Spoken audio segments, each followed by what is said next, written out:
And we are joined once again by members of QRC, this time with the She's Royal program, a program that is centered around speaking about and educating young men primarily about domestic violence. Usually it's about men inflicting violence on women, but in this case, this year, or at least in this event, they're looking to also speak to the fact about the risk of males being victims in domestic violence, but also with regards to the general environment we find ourselves in TNT. So we are joined this morning by, first of all, he is Akash Ragoo, student committee member of She's Royal, and a Form 4 student, so now going into that difficult time of life. Yes, good morning everyone. Good morning. And of course, Miss Karla Bryan, She's Royal sorry? Bryan. Oh, I'm so sorry. I'm reading it here and I got it wrong. Miss Karla Bryan, She's Royal Chairperson and the head of the business department of QRC. Yes. Good morning. Good morning, and thank you for having us. Yeah. Good morning. So first off, we have to ask. Usually, of course, She's Royal. It's in the name. It's obvious. You all decided to break the mold of your own brand. I guess because at the end of the day, you all have male students. So some consideration now. Usually, everybody thinks domestic violence as males inflicting violence on women. Yes. But you all are giving some consideration to your students who might end up being victims. Correct. Yes. Correct. All right. So as the name says, She's Royal, right? I always say, there's no she without he. There's he and she together, right? So while we want to focus on gender-based violence, male towards female, we also have to recognize that, the males are victims as well. And we don't want to leave them by the side. We want to be able to take care of their needs as well. Yes, So, and as of now, in the world right now, there's a lot of, these statistics might show that mainly it's male to female, but we also have to come to realization that many men and young boys are also inflicted, whether the prosecutor might be, or the perpetrator might be a male or a female. So they have to become aware of their surroundings and way in which they can recognize this form of gender-based violence or abuse or harassment and be able to safeguard themselves on technology, in the physical environment, yes, and even in school sometimes. How crucial is it for programs like this to begin at such an early age of one's life, given that how society is becoming? But beyond that, what has the reception been like from your fellow students? Well, I think that targeting the younger generation, which is mainly adolescent groups, is where the problem needs to be resolved, because big people, they might take heed to it, but they mightn't decide to bring about change, especially because of generational stigmas, meaning that, let's give an example, that if a boy or a man is sexually abused or physically abused or experiences some form of gender-based violence and he decides to report that to some form of authority, he might be ridiculed or made fun of, and in a society like Trinidad and Tobago, that is to happen in most cases. So targeting the younger generation, that might change that stigma, and that might help bring about the change that we so desperately need in this world right now. Mm-hmm. So targeting the younger generation, especially young males, can help to promote healthy masculinity and help them to be educated about forms of gender-based violence, ways in which it can be prevented, it can be treated with, whether it's towards them or somebody who they might know.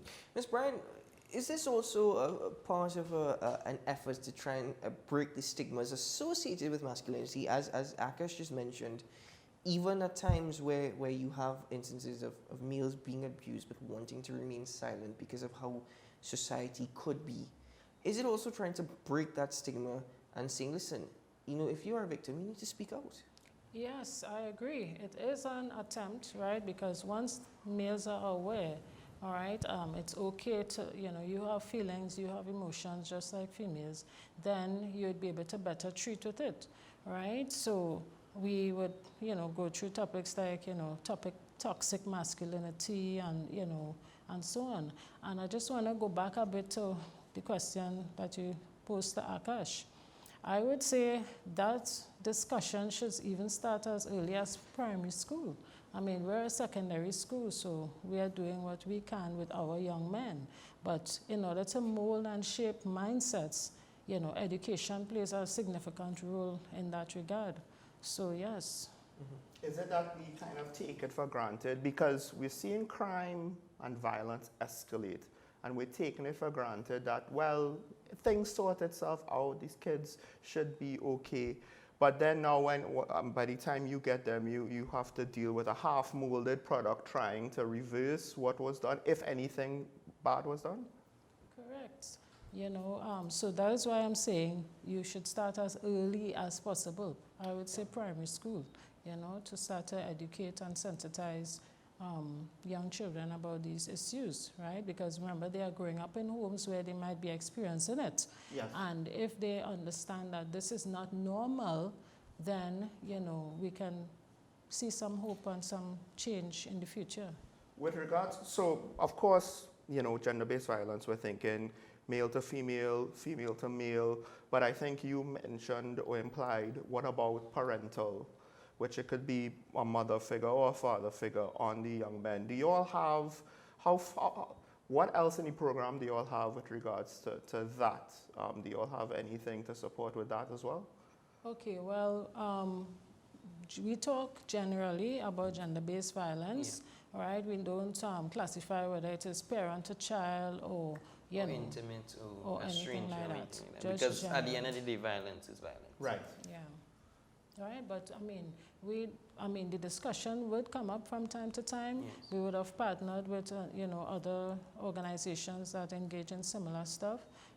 Just a few weeks ago, sorry, they would have attended a forum about child sexual abuse and stuff like that. So that is where the adult to child would have come in. So they got exposure to that angle of things.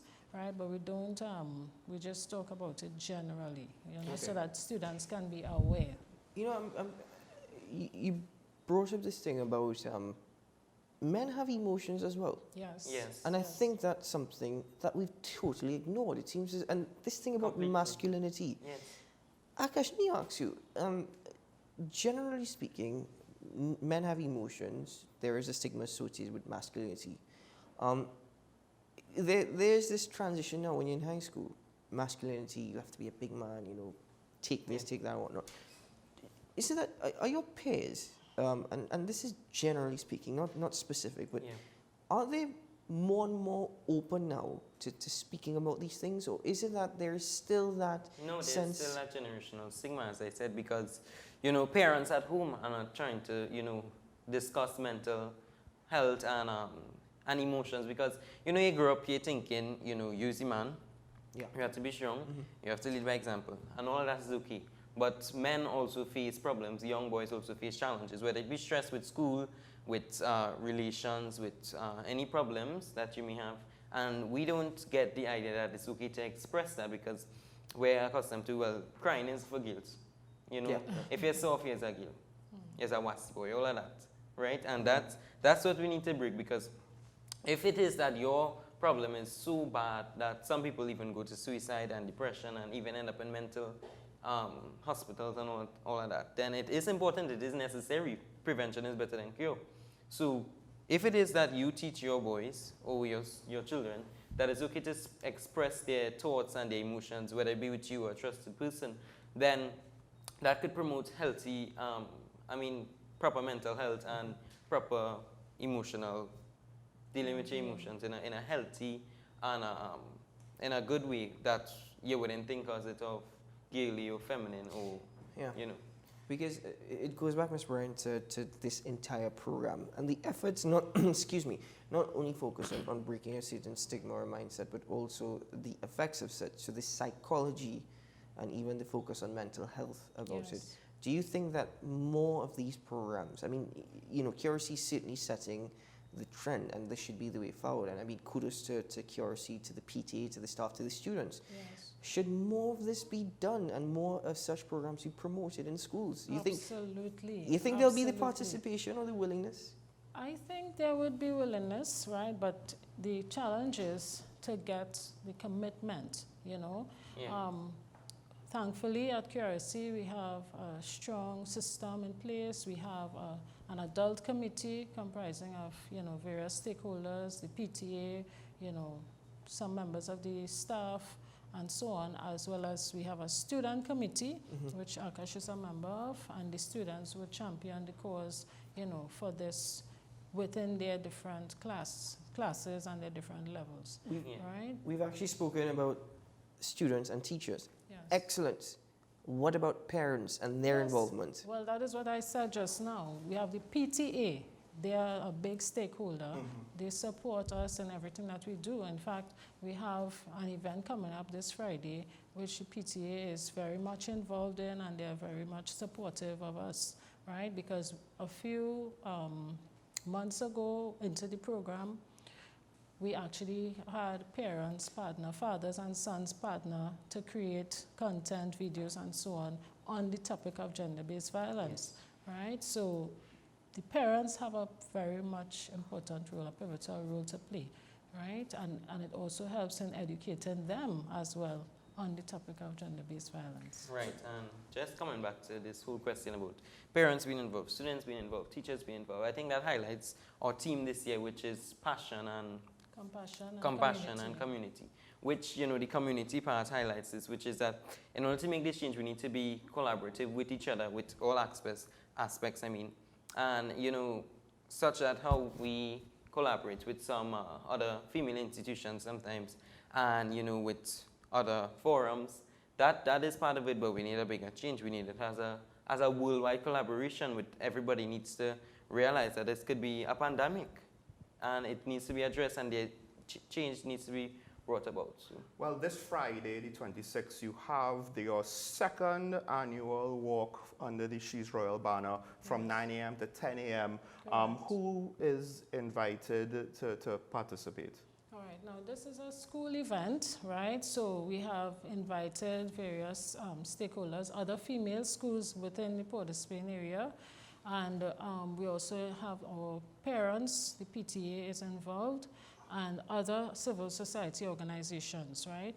It's not open to the public per se, but we just want the public to be aware that we have in this event, so when they see us around, they can support by, honking their horns, and so on. They would see us wearing orange, all right, which is the color of hope, towards a brighter future against gender-based violence. So this is what we are doing. We are going to make a statement, right? And we want the community and all of the stakeholders to be aware of this issue that needs to be dealt with. And the more people are aware of it, the greater the hope of change in the future. Ms. Bryan, Mr. Ragoo, for the incredible work that you guys are doing, contributing to the entire staff, the parents, the students at QRC. Thank you for this, and well done. And I hope that other schools and institutions take a lesson as well. Previously we spoke about the role of the PTA and how crucial it is, but student involvement, teacher involvement, parent involvement in subjects such as these, well done. Well done. Keep it up. And I hope that there would be more programs like this one, because She's Royal has been going strong, Yes. but now it's to see more from other institutions. Yes. So that's the hope, We have, as I said, partnered with other female schools in the Port of Spain area, all right? Once anyone is willing to be involved, we are open to getting that extra support and collaborating. We are very much open to that, because it is through collaboration we can grow stronger. Well, well said, actually. Yes. Very well said. Ms. Bryan, thank you very much. Mr. Ragoo, good luck in the next 4 years. Thank you. Well, 8 years, really. No. 10, Yeah, okay, yeah.